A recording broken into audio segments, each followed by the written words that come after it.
Bienvenidos a esta oportunidad donde vamos a tener una increíble conversación con un filósofo español que hoy está radicado en Ecuador, en Guayaquil. Hablemos de Jorge Polo. Bienvenido, Jorge, ¿cómo estás? ¿Qué tal? Un placer, un gusto estar contigo aquí esta mañana. Jorge es profesor, bueno, es un doctor en filosofía, empecemos por aquí. Lo hemos llamado porque tiene un libro que se llama Anti-Nietzsche, donde nos explora las capas políticas de Nietzsche. Tenemos algunas preguntas incisivas y de armas tomar para lanzárselas a Jorge. Epa, si te está gustando lo que estás viendo, dale al botón de suscripción, que es gratis y además filosófico. Aquí entra el tema, y no me desvío de tu pregunta, pero el tema de la vida. La vida es una categoría filosófica, una idea filosófica, mejor dicho. Que el vitalismo ha tenido un recorrido en el pensamiento occidental y la idea de vida en Nietzsche es tremenda porque él concibe que la vida, toda la vida en general, pero la vida humana también, es pura lucha. La vida es combate y es el más fuerte sobrevive y el más fuerte tiene derecho a destruir al más débil. Claro, y al final es verdad que un darwinismo social también se puede poner en relación a Nietzsche con Herbert Spencer, por ejemplo, pero digamos, la vida es lucha y por eso, digamos, los sectores más conservadores, tal, del ejército, no es casual. ¿Por qué se imprimen en las trincheras de la Primera Guerra Mundial 120.000 ejemplares de la Así habló Zaratustra? Entonces, en esas primeras décadas del siglo XX, Nietzsche fue un pensador, sobre todo tenido en cuenta por los pensadores y los intelectuales más de la derecha. Luego llega el tema de los nazis, ¿no? Y es verdad que los nazis, por supuesto, en eso tienen razón muchos críticos. Elizabeth, la hermana de Nietzsche, que era más antisemita, estaba casada con un pronazi, o bueno, no pronazi, pero sí un antisemita de extrema derecha y tal. Es muy curioso, mucha gente no conoce que la hermana de Nietzsche y su esposo llegaron a Paraguay a querer montar una especie de comunidad germánica, de germanos puros, no contaminados, en fin, racista. Pero bueno, eso lo hizo la hermana de Nietzsche y el cuñado de Nietzsche, ¿no?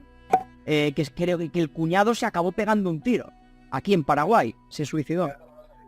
Sí, se acabó suicidando. El proyecto fracasó. Se instalaron... Claro, se instalaron... Es muy curioso porque se instalaron ahí en una provincia de Paraguay y fracasaron porque no era viable económicamente, por muchos motivos, ¿no? Todavía existe. Yo estuve en Paraguay y lamento profundamente no haber viajado hasta allá. Todavía si uno busca en Google Maps se llama Nueva Germania.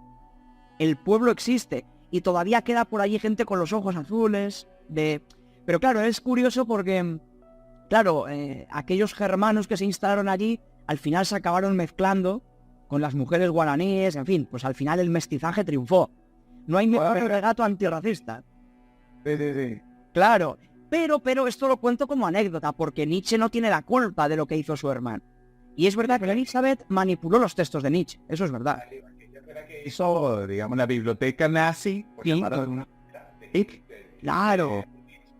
Claro, y uno puede buscar en Google la imagen de Elizabeth Nietzsche en el archivo de Weimar, que es donde ella, digamos, hizo el archivo de su hermano, donde están todos los manuscritos, tal. Hitler, hay una foto tremenda en el archivo de Weimar con Elizabeth siendo ya una ancianita y Hitler yendo a visitar. Y cuando Elizabeth muere, cuando muere la hermana de Nietzsche, Hitler y los jerarcas nazis van al entierro. Esto, claro, ¿qué culpa tiene Nietzsche que había muerto en el año 1900? Claro, es un anacronismo. Nietzsche no puede ser un pronazi porque murió en el año 1900, claro. De esto porque, digamos, lamentablemente, este es el problema del presentismo. Claro, O sea, eso es. Puede juzgar a Nietzsche, que es de proto-nazi, cuando él, o sea, murió en 1900. Claro.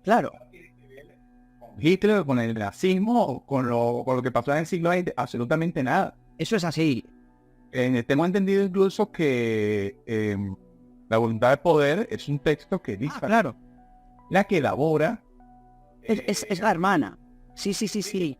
Es verdad que en algún momento Nietzsche en alguno de sus manuscritos dejó un esquema de una obra que se iba a llamar La voluntad de poder, pero es verdad que el propio Nietzsche desechó la idea finalmente. Y esa es que no llegó a escribirla. Entonces, ese libro que todavía circula por ahí llamado La voluntad de poder, es verdad que es una especie de collage, de puzzle que armó Elizabeth, ¿no? Y no solo eso, sino que además hoy en día la crítica filológica ya ha sabido descubrir que muchas frases, ya no solo que armó los aforismos como a ella le dio la gana, sino que incluso se atrevió a manipular frases para que sonaran más antisemitas. Pero, dicho esto, que es verdad, Nietzsche no tiene la culpa de que su hermana manipulara los textos, Nietzsche no tiene la culpa de que los ideólogos nazis se apropiaran de su obra de manera espuria, pero, y este pero es importante, algo había en la filosofía de Nietzsche para que se fijasen en él los nazis. No solo en la Primera Guerra Mundial, los soldados, digamos, prusianos, sino ya en los años 30, algo, y esto lo dice gente, fíjate, dos ejemplos. Bataille, el filósofo francés, que era un devoto nietzscheano, amaba a su querido Nietzsche, Bataille se pronuncia, creo que se escribe Bataille, se escribe, pero Bataille. Él era un nietzscheano convencido, pero él dijo, oye, es verdad que hay algunas cosas en Nietzsche que prefiguran ciertas cuestiones que a los fascistas les gustaba. Es decir, Nietzsche no tiene la culpa de que lo hayan manipulado, pero cuidado, porque sí que hay algo en la filosofía de Nietzsche que atraía a los fascistas, esa apología de la fuerza, de la violencia, de la crueldad despiadada, esa voluntad de poder, que eso sí que está en Nietzsche. Es verdad que Nietzsche no escribió el libro, pero cuidado, porque la idea de voluntad de poder sí que me parece a mí que es nuclear. Entonces, Bataille dice, yo amo a Nietzsche, pero debo reconocer que algo hay. Y otro ejemplo, Thomas Mann, el grandioso escritor alemán. Thomas Mann también era nietzscheano, o lo fue, y Thomas Mann dijo lo mismo. Dijo, es verdad que los ideólogos nazis han interpretado de una manera muy retorcida a Nietzsche, pero debo reconocer que en mi querido filósofo hay ciertas durezas, hay ciertas apologías peligrosas. Entonces ahí tenemos a Bataille y tenemos a Thomas Mann, nietzscheanos, reconociendo que si los fascistas vieron algo en Nietzsche, por algo será. Algo había en su pensamiento muy peligroso. Y yo lo afirmo. A ver, Jorge, esto lo he discutido mucho en el canal y, a ver, ¿cuál nos va a decir la arqueología del saber? Todos estos discursos que van emergiendo en la cultura, o sea, el nazismo no deja de ser una emergencia que viene, o sea, que no es que a Hitler se le ocurrió escribir el Baikao, claro, porque vino la iluminación demoníaca, para no decir iluminación divina, y que fue, digamos, espontánea. Es que hay toda una serie de discursos que se van hasta que llega el objeto discursivo y se dispara y emerge, y es cuando comienza a concretarse esa sujeción en el sistema de poder, sistema de poder, pero ojo, en el tema del discurso. Claro, totalmente. Uno ve un protonazismo porque está posterior al nazismo. Claro. Esto no lo está viendo Nietzsche. Nietzsche lo que probablemente está viendo es una voluntad de poder de la vida, y por supuesto, como hay un darwinismo, vida lucha.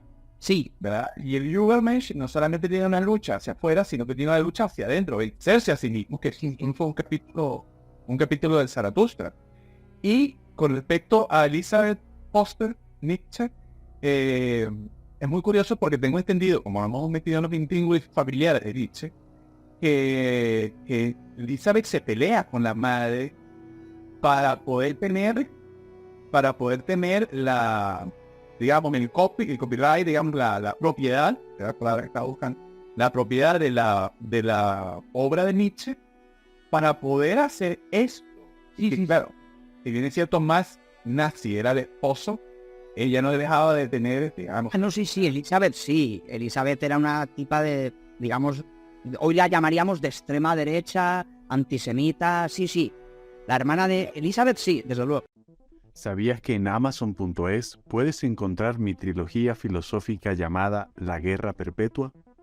Son 3 libros donde analizo desde la mirada del pensador Michel Foucault cómo se genera el poder, cómo se genera el saber, cómo el poder constantemente está tratando de hacernos sumisos ante el saber que produce y cómo podemos ser vencedores en esta guerra sin fin.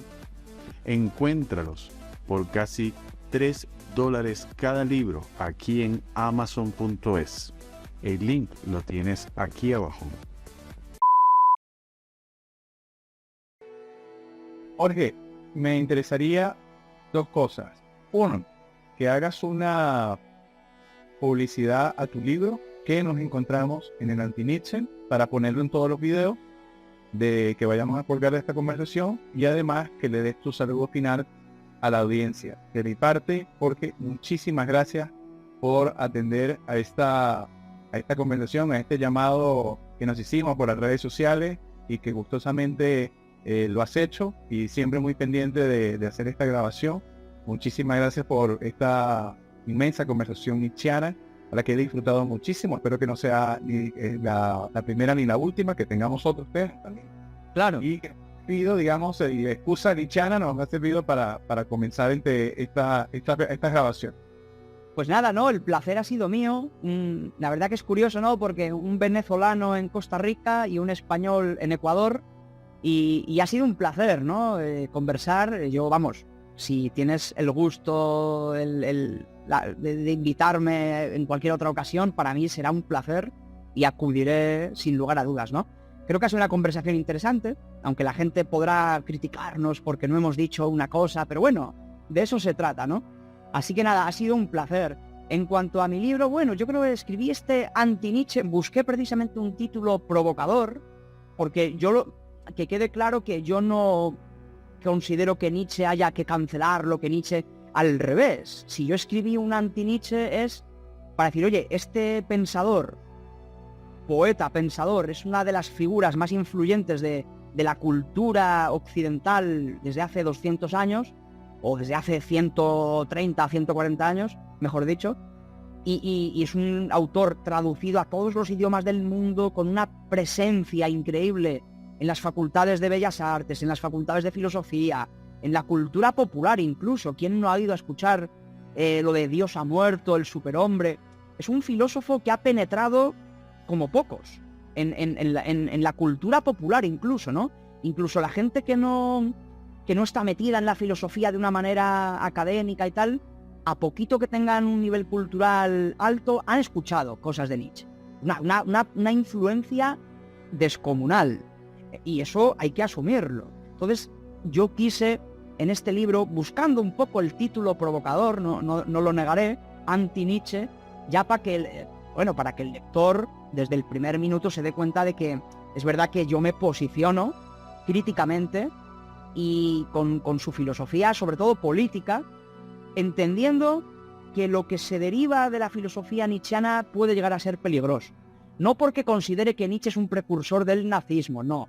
Que nadie piense que mi libro va por ahí. No digo que Nietzsche sea un precursor del nazismo, pero que primero, la tesis de mi libro en 2 palabras es que sí hay una gran preocupación política en la obra de Nietzsche, cosa que no todos han reconocido, y segunda, que esa preocupación política a mí me inquieta muchísimo.